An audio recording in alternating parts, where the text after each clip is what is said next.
Anova, analysis of variance. So it all starts to come together now. So in this lecture, we're going to talk about obviously the purpose and logic of Anova, and that is just shorthand for analysis of variance. We are going to perform, in theory at least, an actual Anova problem. And we are just sticking with just a single factor study. So there is a way you can do like a two-factor analysis or like a multiple way of doing an ANOVA. We're just doing a simple one factor. We're just talking about that today. And then afterwards we'll run or at least talk about a post hoc test, and I'm going to do just two keys on a significant difference or HSD, and then we'll also talk about effect size. And the new symbol today is eta, and that's the beautiful little N. It has like a little tail at the end there with a 2 at top. Okay, so please keep in mind, obviously, variability, hypothesis testing, and everything that we learned about with t-testing, right? So some of the major concepts to keep in mind with variability is sum of squares, sample variance, degrees of freedom. So yes, degrees of freedom are going to look a little bit different, absolutely, in today's lecture. So some of the things that will be changing today will be things like, so yes, so is it n minus 1? Kind of, right? So n minus 1 and then a little bit different. Hypothesis testing, not different, right? So same 4-step process, right, for hypothesis testing there. And then also keep in mind the same thing with what does it mean about uncertainty with hypothesis testing, and then type 1 and type 2 errors, absolutely. And then really coming off of z-testing, but more so with t-testing, right? So, okay. So, yeah, single sample t, independent t, but also really into repeated measures t-testing. Okay, so let's get into it. So, the big thing to keep in mind with ANOVA, right, is with t-testing, we're limited to 2, right? ANOVA, the wheels come off, right? So you can have, so in this example here, we have 3, but really you can do as many groups as you want, right? So with analysis of variance, we're used to evaluate the mean difference between 2 or more treatments or populations, right? So we're going to use sample data. So again, you're going to, there we go, use we're going to grab some groups, right? So 30 people from this group, or 40 people from this group, or 100 people from this group, right? So you're going to grab groups of people, and then you're going to see, okay, did my treatment have an effect, right? So same premise there, nothing's changing. And we're going to use those sample groups, right? We're going to gather data from it, so we're going to do something to them. We're going to isolate that independent variable, and we're going to see if our treatment actually had an effect. Okay, and then we're going to use that data as a basis to then draw general conclusions back to the population to see, okay, well then, do we have something here, right? Can we reject that null hypothesis that nothing changed, right? So the biggest advantage that ANOVA has over just a t-test is that we can do more than 2, right? We can grab 4 sample means, right? We can grab 8 sample means if we want to. The only constraints we're under are how many groups of people do you want to keep up with, right? So if you take a look at our lineup here, right? So in population 1, we grabbed a group of 15 people. And out of that group, right, we took the average, and we saw that their sample mean they gave us was 23.1, with sum of squares of 114. And then, okay, so we write that down. And then we go over to group 2, or population 2, and we grab a group of 15 people again, and they gave us an average score of 28.5. Okay? And then there's some scores a little bit higher, right? So 130. And then with the t-testing, we stop, but now we have an analysis of variance, we can keep going, right? So population 3, we grab another group of 15. The sample sizes don't always have to stay the same, but in this example, right, they are. So another sample of 15, and now the sample mean, right, so not just one raw score, but the group mean gave us a sample of, or an average score of 20.5. 8 with sum of squares of 101. Okay, so just take a really quick here, glance here. Each group, we pulled 15, but see how their averages are kind of going up and down, and that's okay, right? You didn't make a mistake, you didn't do anything wrong. It's a sample pull. They're not going to be the same. Yes, that is sampling error. Yes, that means that your people are different, and that's okay. Humans are different, right? You're not going to have exact same reactions to your treatment effect. That's okay. You didn't mess up. You're running a study. That's perfectly understandable. Okay, so I threw some terms at you already, so let's get some vocabulary underneath us. Okay, number 1, factor, right? So in analysis of variance, we use the term factor as that independent variable or quasi-independent variable that we are manipulating, yes, but that we're designing in the groups to being compared. Okay, now within that one factor, we're also creating levels, small, medium, large, 1, 2, 3, 20%, 40%, 60%, whatever it is. Okay. Now this is the individual condition or values or percentage, whatever you want to say, making up or built within that factor. Okay. That's what makes analysis of variance a factorial design. Okay. If you want to think of it like a layering or an interweaving effect. Okay. So that's kind of what the leveling up is, kind of making it another dimension, if you will, past a t-testing. Okay. So the factor is that main focus, if you will, that main independent variable that you as the researcher has decided, that's what I'm going to manipulate, that's what I'm going to focus on, that's what I'm going to study. The level is, okay, how am I going to break that down?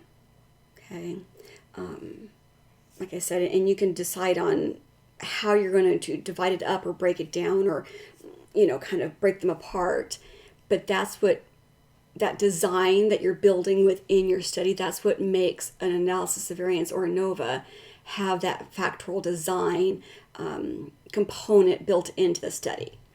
Okay. So hypothesis testing, like I said, is exactly the same feel. Now, of course, the sound of it's going to sound a little bit different, but your null hypothesis has to still sound like no difference. Okay, so remember how in last lecture the repeated methods design mu1 equaled mu2? Yes. So with Anova now, null hypothesis is mu1 equals mu2 equals mu3, and you can keep going, equals mu4 equals mu5. Okay, or in the population, this is equivalent to saying that the group means don't differ from each other. Okay. The treatment conditions have no effect on your participants or the people that you have gathered to be part of your study. The alternative or the alternate hypothesis is that the treatment conditions do have an effect. Okay, shorthand or mathematically, what you would write is like that H sub 1 and then colon mu1 does not equal mu2, does not equal mu3, does not equal mu4. Okay. And as you can kind of guess really quick, it's easy in a true-false question or in 50-50 right shot, if not this, then this. Now, versus if not this or this or this or this, so which one is it, right? So the issue then is, how many ways can a null hypothesis be wrong? Well, the short answer is, how many sample groups did you pull? Right? They could all be wildly different from each other. 3 of the 4 can be wildly different. 2 of the 3 can be wildly different. 9 of the 10 can be wildly different. You can't see my hand, sorry. Right?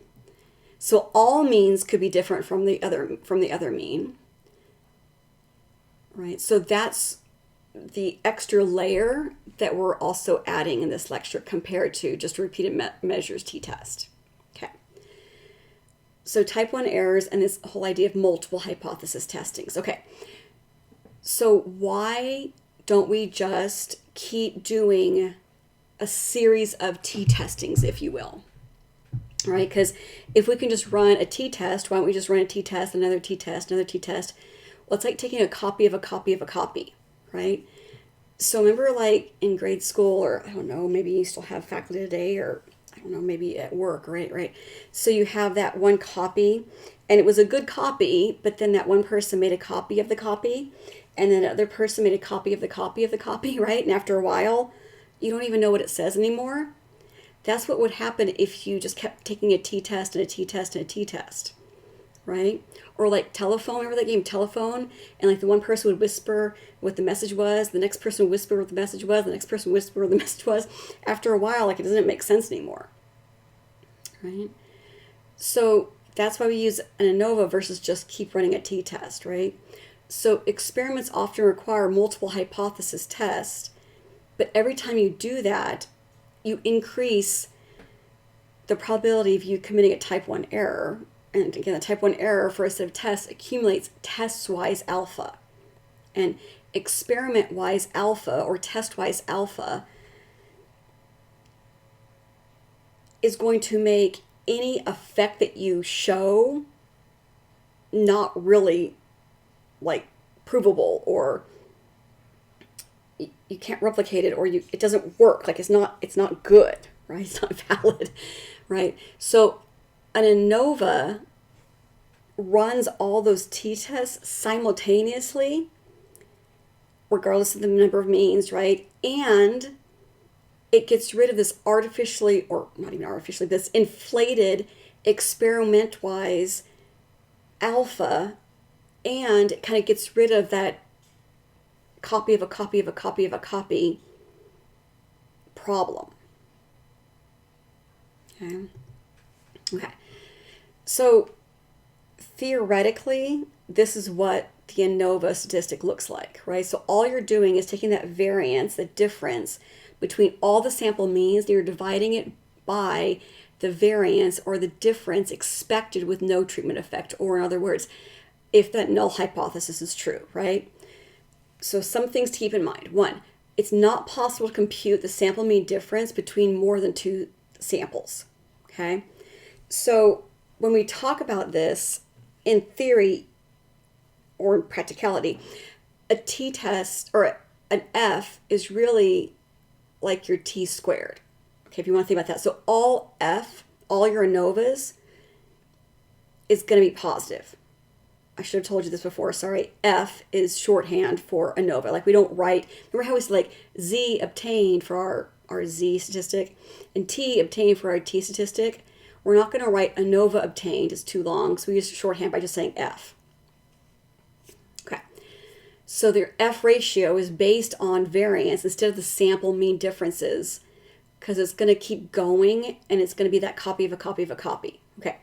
So variance is used to define and measure the size of the differences among all those sample means. That's that numerator side, okay?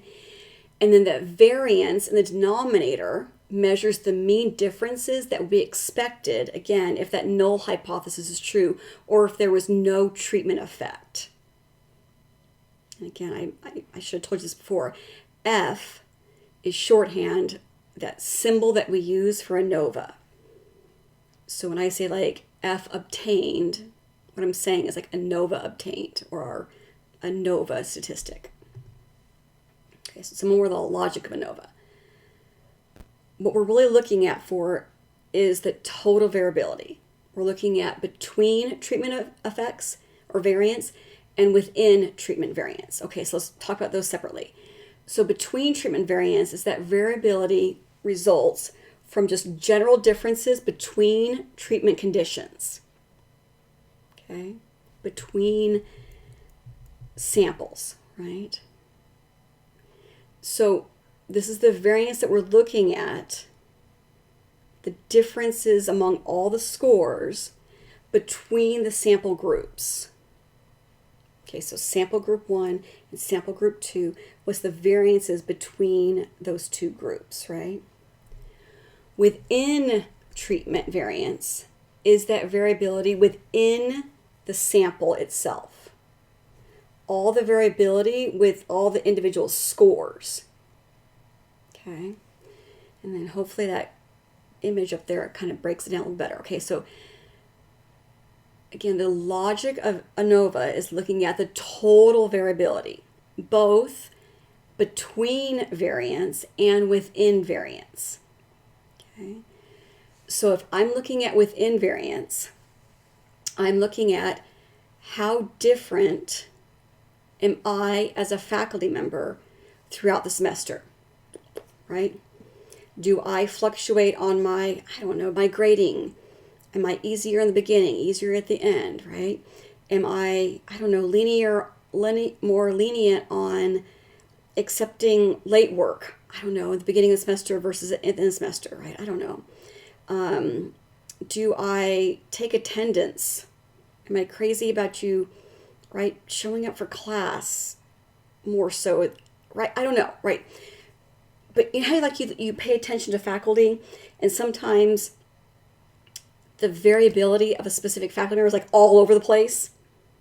And then sometimes you have those faculty member that are like so steady all the way throughout the semester, like they're like not robots, but we'll just say steady. Very small variability. Okay. That's within treatment variance. Okay. Between treatment variance is the variability between faculty, between the difference between like your English faculty and your statistics faculty, the difference between like your theater faculty and your chemistry faculty. Okay. Anova looks at both. Anova looks at how variable, how all over the place, or how consistent is one faculty member, just your chemistry professor, or just your communications professor, or just me, right? I don't know. And then between variants is how different am I compared to how different your dance faculty is, or your biology professor is. Okay. Anova looks at both. Okay. The one up top is between variants divided by the one on bottom, the within. Okay. Okay. The F ratio, this is your test statistic. Again, F is just shorthand for Anova, can be calculated after we've analyzed the total variability between the two components, both between and within. The denominator of the F ratio is called the error term, not because you messed up, but just because it measures the only random and unsystematic variability. Okay, the bottom one is the difference between no treatment effects. You have no control over this because you're not manipulating that variability at all. You're not, that independent variable. Okay. The value obtained for the F ratio determines whether any treatment effects exist between, and there's two possibilities here. Either there's no systematic treatment effects, the difference is just randomly occurred, or the treatment does have an effect and it causes systematic differences between the samples, and this is what you want. Because as the researcher, you want to be the one in control. You want to be the one causing those systematic differences. Okay.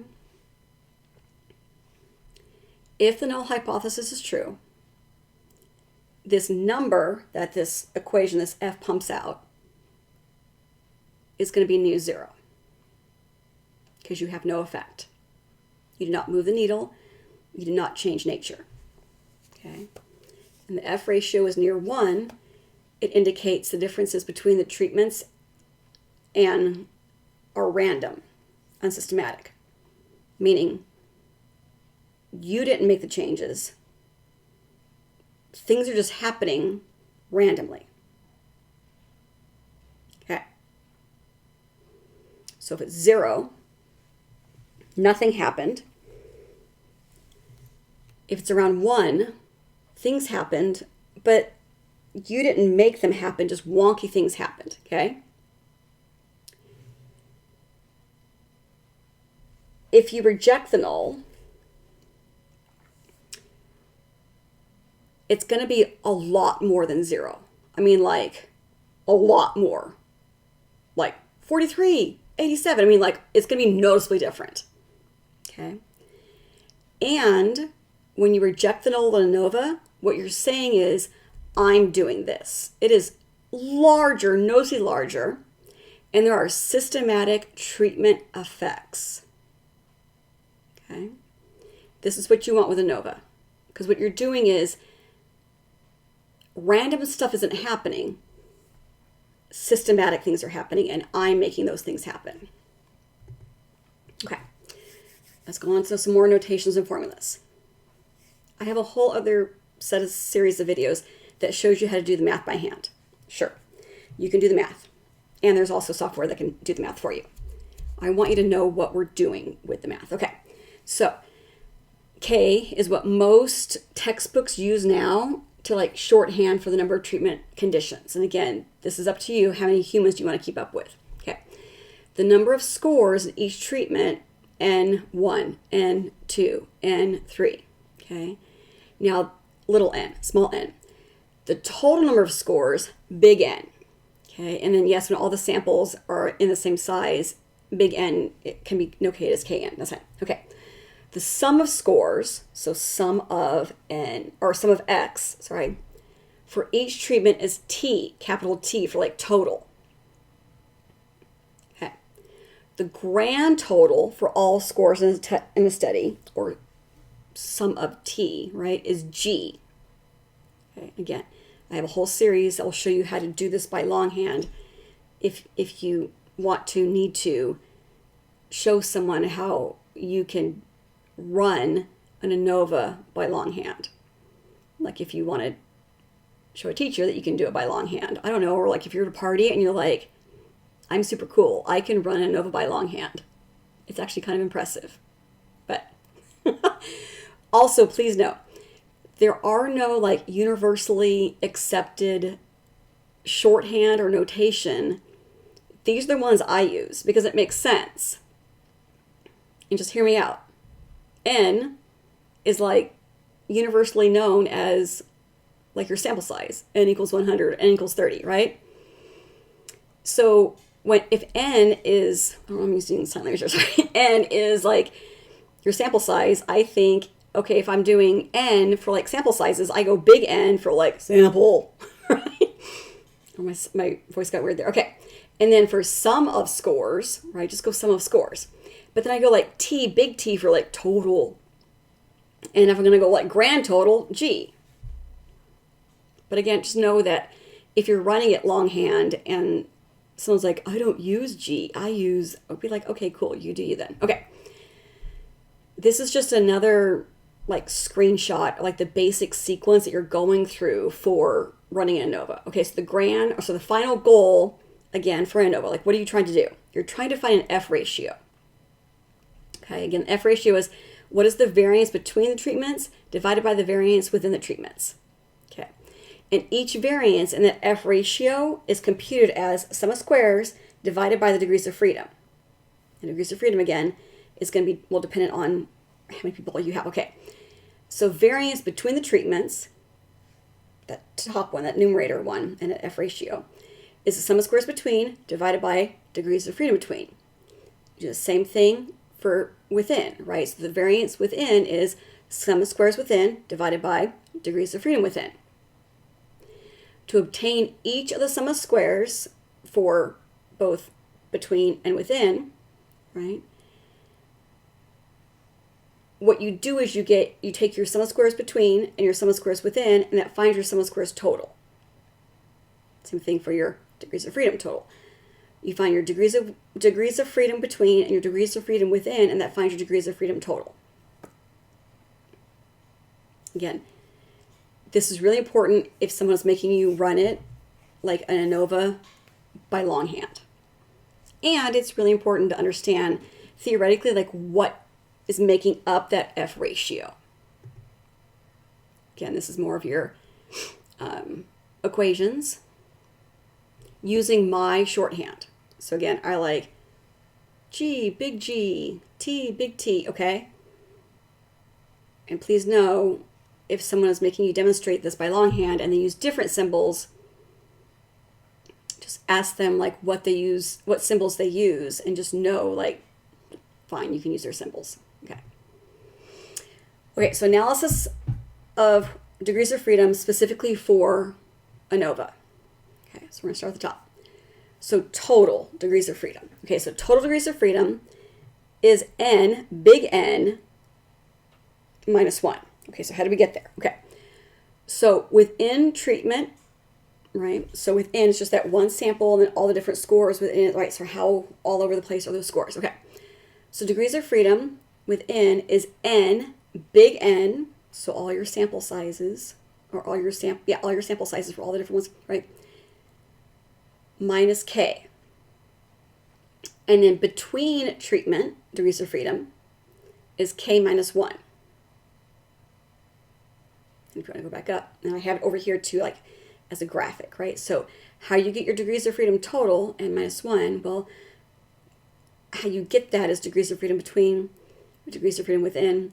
And again, if you know 2 bits, you can always find that 3rd bit. So if you have a test or someone's asking you, like, oh, if you have degrees of freedom total and you have degrees of freedom between, can you find degrees of freedom within?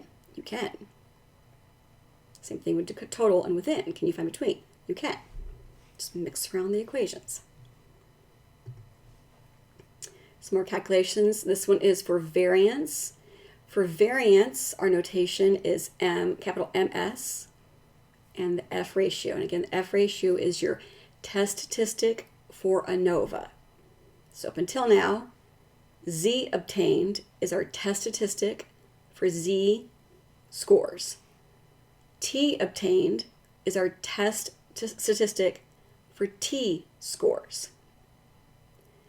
F ratio is our test statistic for ANOVA. And if you ever get confused, like, why do we call it F ratio? Why don't we just call it ANOVA obtained? I don't know. We're not lazy. We're efficient. We'll just say that. Okay. Like I mentioned at the beginning of the lecture, if you think of ANOVA like T squared, it'll make sense of why all F obtained or F ratios are positive. You're never going to get an F obtained as a negative number. So if you're running your numbers and F equals negative 0.2, no, run it again. It's wrong. Okay. So what you're looking at here is the distribution of F ratios, and 100% of the distribution of F ratios are always going to be positive. With 2 degrees of freedom, 2 and 15, because again, between and within, okay. Of all the values of the distribution, only 5% are larger than an F obtained of 3.68, and only 1% are larger than F obtained of 6.36. Please keep in mind, if the null hypothesis is true, the value of F will be around 1, okay? Because F ratios are computed from 2 different variances, again, they're always positive. If you want to think of it like T squared, that's always helped me. And again, the table of F values are organized by 2 degrees of freedom. The numerator, that top one, is going to be between, and the denominator is going to be within. And I have another video on showing you how to find, how to go like, right, how to find that where it comes together. Okay. Hypothesis tests use the same 4 steps, right? So state your hypothesis pair, determine your alpha level. Again, please always use 0.05. This time it's always going to be a 1-tailed test. Even if ethically you're trying to like argue a 2-tailed test, no, you can't. Because it's always going to be a positive 1-tailed test. Collect and run your data and then make your decision.